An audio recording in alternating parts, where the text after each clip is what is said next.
Cerah. Ayah, sekarang ini cerah. Ayo bangun. Main. Suara bersemangat Tuuli terdengar di kamar tidur yang gelap dan aku pun segera terbangun. Hujan salju yang lebat turun selama beberapa hari terakhir, tetapi setelah bangun aku melihat sinar matahari yang menyilaukan mengalir melalui celah di antara pintu jendela kami. Wow, lama tidak bertemu, matahari. Tuuli melompat dari tempat tidur dengan kegirangan dan membuka penutup jendela tanpa peduli betapa dinginnya dunia luar. Langit biru tanpa awan membentang ke segala arah dan kota yang tersapu salju berkilau di bawah matahari. Lihat, cuacanya sempurna. Kau libur hari ini, kan ayah? Kita harus bergegas. Ya. Ayah, setelah mengernyitkan wajahnya karena sinar matahari yang menerpa kepalanya, langsung melompat dari tempat tidur. Segala sesuatu setelah itu terjadi dengan cepat.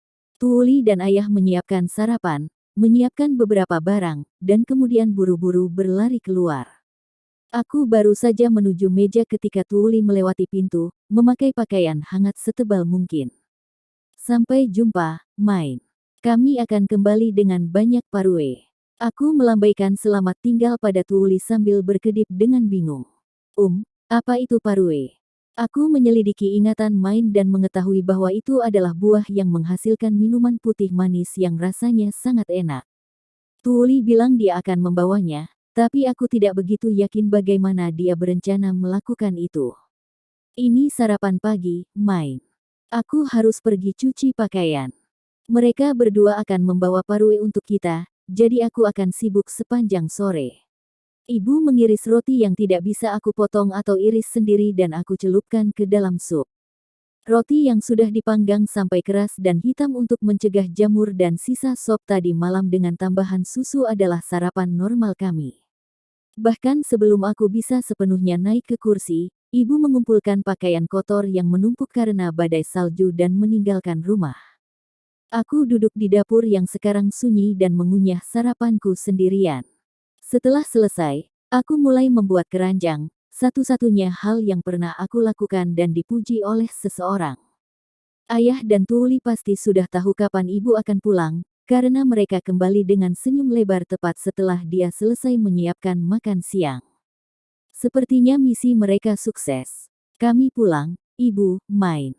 Kami bawa 3 parue. Selamat datang, kalian berdua. Itu luar biasa.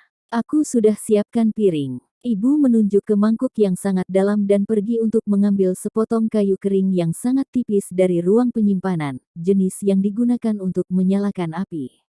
Tuuli menggunakannya untuk menyalakan api di tungku dan kemudian menusuk parue di atas mangkuk. Saat dia melakukannya, lapisan luar meledak di sekitar jarinya dan jus putih kental mengalir keluar.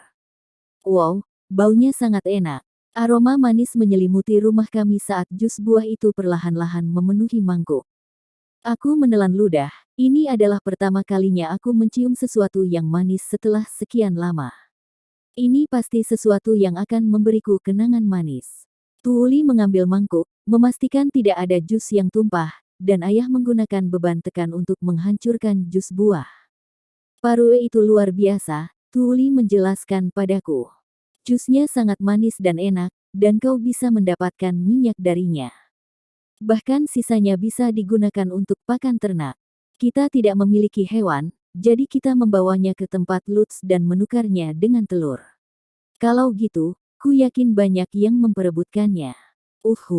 Kau hanya bisa menemukannya di salju pada hari-hari cerah seperti ini, jadi banyak orang-orang di kota ini yang langsung pergi ke hutan di pagi hari. Setiap orang menginginkan sebanyak mungkin. Tapi mengumpulkan mereka sangat sulit. Sulit bagaimana?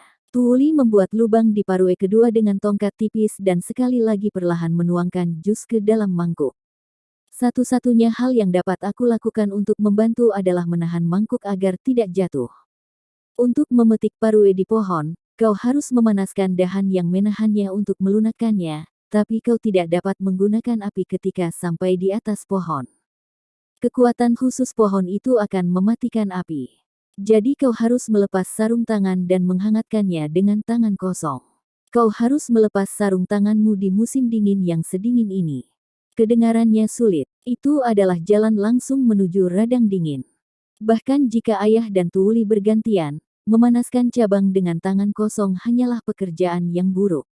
Kamu tidak bisa menunggu sampai tengah hari untuk mengambilnya. Bukankah akan lebih baik saat lebih hangat? Petik 2. Tidak, Nuh. Kau hanya dapat memetik parue sebelum tengah hari. Tuuli menyerahkan parue yang sudah dikeringkan pada ayah dan mengambil parue ketiga. Dia kembali membuat lubang ke dalamnya dan mulai memeras sarinya. Saat sudah tengah hari dan matahari terbit, sinar matahari masuk ke dalam hutan, dan seperti daun parue mulai bersinar, dan pohon mulai bergetar, dan semua daun mulai mengeluarkan suara desir. Daunnya bersinar, pepohonan bergoyang dengan sendirinya, dan mereka mengeluarkan suara desir. Lantas, terlepas dari penjelasan terbaik Tuuli, aku sama sekali tidak bisa membayangkannya. Begitu dedaunan mulai bersuara, pohon parue mulai merentang ke arah matahari. Mereka tumbuh lebih tinggi dari pohon-pohon lainnya di hutan dan kemudian mereka mulai gemetar seperti seorang gadis yang mengayunkan rambutnya. Seperti gemerisik-gemerisik, desir bergoyang. Mereka meregang dan mulai bergoyang. Benar. Cahaya mengenai dahan saat bergetar, dan semua buah yang tidak bisa kami kumpulkan melesat, seperti po. Setelah semuanya hilang, pohon parue menyusut seolah meleleh, lalu hilang. Mereka pergi, lalu pepohonan menghilang. Itu jenis pohon yang aneh. Hanya itu yang ingin aku katakan tentang masalah ini. Pohon yang aneh. Imajinasi lemahku sama sekali tidak cukup untuk memvisualisasikannya. Oke, selesai. Mau coba? Tuuli menuangkan sebagian besar jus buah ke dalam toples, tetapi menyisakan sedikit di dalam mangkuk. Dia meminumnya 2 teguk lalu menyerahkan mangkuk itu padaku. Aku menyesap 2 teguk kecil seperti yang dilakukan Tuuli. Rasa yang kental dan manis memenuhi mulutku dan secara insting aku menyeringai lebar. Seperti inilah rasanya kebahagiaan. Ini seperti santan kental. Saat aku berpikir untuk minum lebih banyak, Tuuli berkata, kita tidak mendapatkan banyak jus buah ini, jadi kita harus benar-benar menghargainya. Jangan minum semuanya sekaligus. Oke, aku akan pelan-pelan. Ayah, apakah kamu akan memeras yang ini juga? Tuuli mengangkat tas kain dan mengintip ke dalamnya. Ya, kata ayah sambil menghancurkan parue sedikit demi sedikit dengan beban tekanan. Minyak parue bisa dipakai untuk memasak dan pencahayaan, yang membuatnya seperti minyak zaitun. Tuuli, coba kulihat. Aku mengintip ke dalam tas dari samping, ingin melihat seperti apa parue setelah minyaknya diekstraksi. Di dalamnya aku melihat apa yang tampak seperti okara, makanan Jepang yang terbuat dari bubur kedelai. Baunya manis. Benda ini baunya sangat manis. Apa kalian benar-benar tidak memakannya? Aku memasukkan tangan ke dalam tas dan secara eksperimental memasukkan sebagian ke dalam mulutku. Itu pakan burung. Tuuli buru-buru mengambil tas itu dariku dan menyuruhku meludahkan benda itu, tapi aku hanya mengunyahnya sambil berpikir. Bahan yang diperas kering itu kasar dan tidak semanis baunya. Secara keseluruhan, aku mengerti mengapa itu tidak dianggap sebagai makanan yang baik untuk manusia.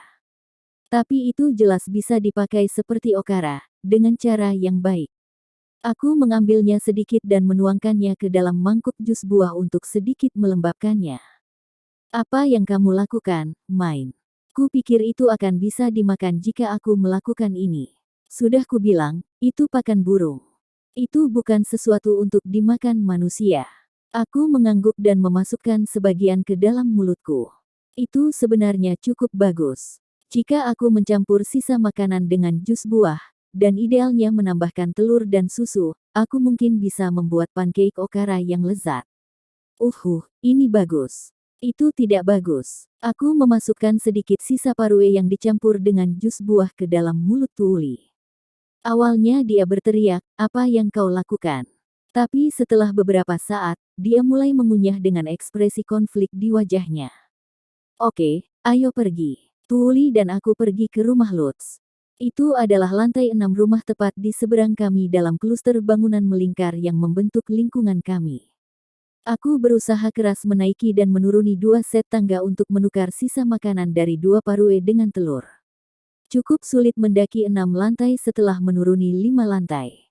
Aku akan membuatkan pancake tiruan untuk mereka setelah barter. Permisi, Lutz. Ini. Kami mau menukarnya dengan telur. Aku mengulurkan tas dengan senyum lebar, tapi Lutz hanya sedikit mengernyit. Kami sudah dapat cukup pakan ternak. Punya daging. Kakak laki-lakiku terus mencuri semua dagingku. Mereka semua menghabiskan lebih banyak waktu di dalam rumah selama musim dingin, jadi kemungkinan besar mereka mencuri makanannya. Lutz mengomel tentang lapar setiap saat. Tuuli hanya memberikan senyum simpatik dan berkata, sulit untuk melawan ketika mereka jauh lebih besar, tapi sungguh, sulit untuk menggambarkan betapa buruknya selalu merasa lapar. Aku mengulurkan tas, berencana untuk membantu memecahkan masalahnya. Oke, Lutz. Mengapa tidak makan ini saja? Siapa yang mau makan pakan burung? Reaksinya seperti yang diduga. Tidak ada orang di sekitar sini yang memakannya seperti okara. Ini bisa dimakan jika kau mengolahnya. Hah? Ini tidak bisa dimakan hanya karena kalian memeras semua sarinya. Rasanya sangat enak jika kalian membuatnya dengan benar, bahkan sisa makanannya. Lutz menatap Tuuli dengan tidak percaya. Dia pasti berpikir bahwa tidak ada orang di dunia ini yang mau makan pakan burung. Serius, kau hanya sedang menyia-nyiakan. Tentu, kau bisa makan parue dan selesai, tetapi jauh lebih efisien menggunakannya untuk membuat jus, minyak, dan pakan burung. Tidak ada yang menyia-nyiakan buah hanya dengan memakannya di tempat. Aku tidak percaya ada orang yang bekerja sangat keras untuk mendapatkan buah dan memakannya tanpa menggunakannya dengan benar. Tidak ada yang cukup bodoh untuk melakukan itu di seluruh kota ini, main. Kecuali kamu, kurasa. Tapi aku tidak memakan buahnya sendiri. Mungkin itu satu-satunya cara dia bisa mengerti. Aku meletakkan tangan di dagu dan memikirkan penolakan keras Lutz. Kau sekarang memiliki cukup pakan burung, kan? Maka yang terbaik adalah kita ini yang manusia yang memakannya. Sudah kubilang, sisa makanan itu sangat kering sehingga tidak ada yang mau memakannya. Itu menjadi sangat kering karena orang memeras minyak sebanyak mungkin darinya. Jika sedikit diolah, itu akan layak makan. Main, kau tahu, Lutz tidak menunjukkan tanda-tanda akan berubah pikiran tidak peduli apa yang aku katakan. Aku perlu menggunakan sedikit kekuatan seperti yang kulakukan pada Tuuli untuk mengubah pikirannya. Dia pasti akan mengerti setelah memakannya. Aku mengepalkan tangan dengan tekad, siap untuk mengeksekusi rencanaku, ketika tiba-tiba Tuuli dengan lemah menundukkan kepalanya dan bicara. Lutz. Aku tahu itu sulit dipercaya, tetapi mereka benar-benar bisa dimakan. Itu, rasanya sangat enak sampai-sampai membuatku terkejut. Tunggu, serius. Dia membuatmu makan pakan burung, Tuuli. Lutz menatap Tuuli dengan mata penuh simpati. Itu tidak sopan. Dia kan sudah bilang rasanya enak. Aku pikir kau hanya perlu mencicipinya. Apakah kau masih memiliki jus buah yang tersisa, Lutz? Aku masuk ke rumah Lutz dan menaruh beberapa sisa makanan kami ke mangkuk terdekat. Aku lalu mencampurnya dengan sekitar 2 sendok teh jus buah Lutz. Setelah tes rasa singkat, aku mengangguk. Rasanya memang enak. Buka lebar-lebar, Lutz. Mungkin karena melihatku makan, Lutz dengan malu-malu membuka mulutnya. Aku memasukkan sisa campuran jus ke dalam mulutnya. Dia menutup mulut, sedikit mengunyah, lalu membuka lebar matanya karena terkejut. Kan? Manis dan lezat, bukan? Aku membusungkan dada dengan bangga, pada diriku sendiri, ketika tiba-tiba kakak Lutz berhenti dan hanya menonton curiga dari jauh dan malah mengerumuni kami. Manis, lezat, serius. Biar ku coba, Lutz. Semua kakak laki-lakinya memasukkan jari mereka ke dalam mangkuk kecilnya. Tidak peduli seberapa keras Lutz berusaha menyembunyikan mangkuk atau melarikan diri, mangkuk itu terlalu besar darinya. Tidak hanya dia tidak bisa melarikan diri, dia bahkan tidak bisa menghindarinya. Hei, lepaskan. Jangan tarik aku. Kakak macam apa yang akan mencuri barang-barang adiknya? Barangmu adalah barangku. Bagikan makanan lezatmu dengan semua orang, Lutz. Baik, aku mendapatkannya. Perlawanan Lutz sia-sia. Ketiga kakaknya menahannya dan mencuri seluruh mangkuk. Mereka semua memasukkan jari mereka ke dalamnya, dan beberapa saat kemudian, itu kosong. Jika setiap makanannya berakhir seperti ini, aku bisa mengerti mengapa Lutz mengeluh. Ah, parueku, lezat. Apakah ini benar-benar pakan burung?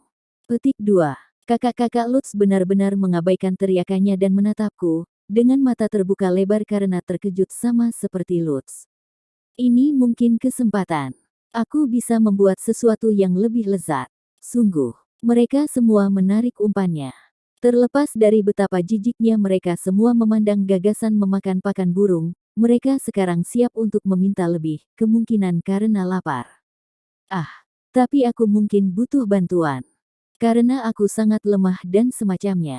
Baiklah, serahkan padaku. Lutz dengan antusias menekuk lengannya. Melihat itu, semua kakaknya bergegas ke depan dan mendorongnya keluar.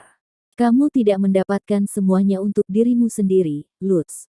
Kami akan membantu juga, main. Yup, yup. Aku jauh lebih kuat dari Lutz. Yay. Oke, aku ingin kalian bertiga menyiapkan loyang logam untuk memanggang. Lutz bisa menyiapkan bahan-bahan dan Ralph bisa mencampurnya. Oh, dan itu tidak adil jika hanya memakai jus Lutz, jadi mari kita semua menggunakan sedikit jus kalian semua. Ayo kita lihat jusnya. Tidak ada yang boleh menyembunyikan. Aku bertepuk tangan sambil memberi Lutz dan saudara-saudaranya instruksi memasak. Aku terlalu kecil dan lemah untuk melakukan banyak hal, jadi terserah para pemuda yang lapar ini untuk melakukan pekerjaan untukku. Lutz, maukah kamu mencari 2 telur dan sedikit susu? Ralph, campur dengan spatula di sana. Zasya dan Siek, panaskan wajan di tungku. Lutz menyiapkan bahan untukku saat aku memasukkannya satu persatu ke dalam mangkuk. Ralph mulai mencampurnya dengan spatula kayu. Zasya dan Siek di belakang kami mengambil panci logam dan memanaskannya di tungku. Oke, itu bagus. Lutz, apakah kamu punya mentega? Lutz mengulurkan mentega, yang kuambil dengan sendok dan kutaruh di atas panci logam setelah naik ke kursi yang agak tinggi. Mentega mendesis di atas wajan dan meleleh, memenuhi udara dengan bau harum. Aku kemudian memakai sendok besar untuk menuangkan adonan yang telah dicampur Ralph ke dalam mangkuk. Itu mendesis, memasak, dan aroma mentega bergabung dengan bau harum parue. Karena aku menggunakan sisa makanan okara es kue sebagai pengganti gandum, akhirnya kue itu menjadi lebih seperti kue pipih daripada pancake, tapi pada dasarnya itu masih seperti yang aku perkirakan. Dan begitulah cara melakukannya. Apakah kalian semua akan bekerja sama untuk membuat lebih banyak? Setelah menunjukkan pada mereka cara membuatnya, aku turun dari kursi dan membiarkan kakak laki-laki yang tinggi mengurus semuanya. Mereka sudah tahu apa yang harus dilakukan, jadi mereka segera meminjam alat masak dariku dan mulai membuatnya sendiri. Ketika bergelombang, berarti sudah siap. Kalian harus membalik yang itu sekarang. Baik. Zasya membaliknya dan aku melihat itu matang dengan baik. Aku mendengar mereka semua menelan ludah. Pindahkan yang ini ke sana. Kau bisa memasak satu sama lain di tempat terbuka. Setelah cukup matang, dia memindahkannya ke samping dan menuangkan lebih banyak mentega dan adonan. Setelah kuperiksa untuk memastikan dimasak dengan benar, kami memindahkannya dari wajan ke piring, menumpuk satu di atas yang lain. Tada! Pancakes okara sederhana. Aku memegang piring dan membusungkan dada dengan bangga, Tapi kata-kataku pasti tidak berefek, mengingat cara bagaimana Lutz menatapku. Apa? Katakan itu lagi. Kue parue sederhana, kue parue panas mengepul berjejer di seberang meja, mengeluarkan aroma manis dan terlihat sangat lezat. Silakan disantap. Tapi hati-hati, ini masih panas. Aku menggigit dan mengunyah perlahan. Kue parue itu sangat enak sehingga benar-benar membuatku terkejut. Anehnya, makanan itu lembut dan sama sekali tidak kasar atau kering, tidak seperti pakan burung. Mungkin karena jus buah parue di dalamnya, rasanya sangat manis bahkan tanpa selai atau semacamnya. Hei, Lutz, ini cukup sederhana untuk dibuat bukan? Dan bukankah itu benar-benar mengenyangkan? Benar, main, aku tidak tahu harus berkata apa. Kau menakjubkan. Karena banyak yang datang ke rumah Lutz untuk menukar telur, mereka memiliki banyak sisa parue, dan berkat burung mereka, mereka memiliki telur sebanyak yang mereka inginkan. Mereka juga bisa menukar telur dengan susu, sehingga mereka bisa membuat kue parue sepanjang musim dingin. Sekarang kamu bisa melewati musim dingin dengan perut kenyang. Ya, Lutz menggigit kue paruenya dengan gembira. Saat aku melihatnya makan, beberapa resep yang memakai okara terlintas di kepalaku. Aku tahu cara lain untuk menggunakan sisa parue, tapi aku terlalu lemah untuk membuatnya sendiri. Aku akan membuatnya untukmu jika kamu mengajariku caranya. Sekarang setelah kau mengajariku tentang makanan sebaik ini, kau seperti dewa bagiku, jadi ya. Aku mendukungmu, Main. Peristiwa itu menjadi awal aku meminta Lutz dan kakak-kakaknya membuat resep untukku yang membutuhkan kekuatan lengan. Aku mengajari mereka resep dan menguji hasil rasanya. Lutz dan kakak-kakaknya makan sampai kenyang. Itu adalah hubungan give and take yang bagus.